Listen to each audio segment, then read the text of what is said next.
it is a duty of an average person to be careful and cognizant where they take their knowledge from. This is very important. Ask questions if you have to. And this is not to develop a level of hierarchy. But let me put it this way. If you have a problem in your heart, are you going to go to anyone who says, I'm going to treat your heart?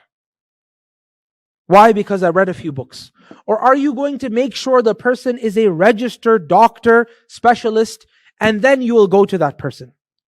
Just answer yourself, right? It's very, very important. I remember in this musalla right here, I was sitting, one brother, he came, he's not here right now, so I can say this. He came to me and he asked me a question, and he said, and this was when I first came here 5-6 months ago, and he said that, I have a question I've been meaning to ask for a long time, and it was really new at that time here, so obviously the person didn't really know me, okay? And he said, I saw you leading the prayer, so I thought I'll ask you a question. I said, what tells you by leading prayer I'm qualified to answer your question? He said, should I ask you for your credentials? I said, do so. Ask me. Why? Because by leading prayer, you don't become qualified to answer a question. One day I was in the haram, and of course, with a beard and thobe, and I was wearing a shimagh, someone came to me, probably from Libya or somewhere else, and they started asking me a question. In the haram, Mecca. And I said, why are you asking me this question? Do you know who I am? He said, no. And I said, then what makes you think I am the right person to ask this question to? What makes you believe that just because of the way I look? Right? Because I have a beard, you think I became the right person to ask a question to because I appear like a person of knowledge? If someone decides to grow a beard, puts a shimagh on, puts a bisht on, which is a lot now, a lot of imposters, and they will put all of these tools on, they go outside and they come to you, and they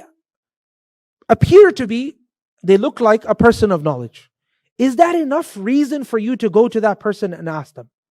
It is not. It's not. You have to verify where you are getting this knowledge from. What is that information that you have? And that's why Al-Qasim ibn Muhammad ibn Abi Bakr, he used to say that, Al-Qasim ibn Muhammad, he used to say that, do not look at how long my beard is. He said, don't look at how long my beard is. And don't look at how many people are sitting around me. Because someone came and asked him a question, he said, I don't know the answer to this. And he said, you don't know the answer to this? He said, stop looking at the length of my beard. Because this was something that was happening even at that time.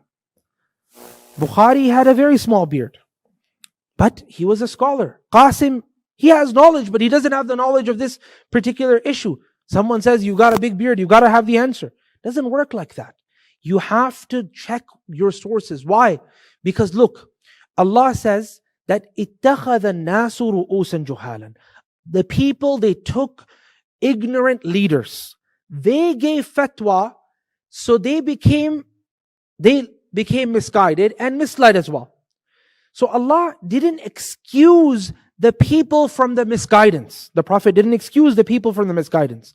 Why? Because they didn't take all of the means necessary to figure out whether the information that they're getting is accurate information and also from the right sources as well.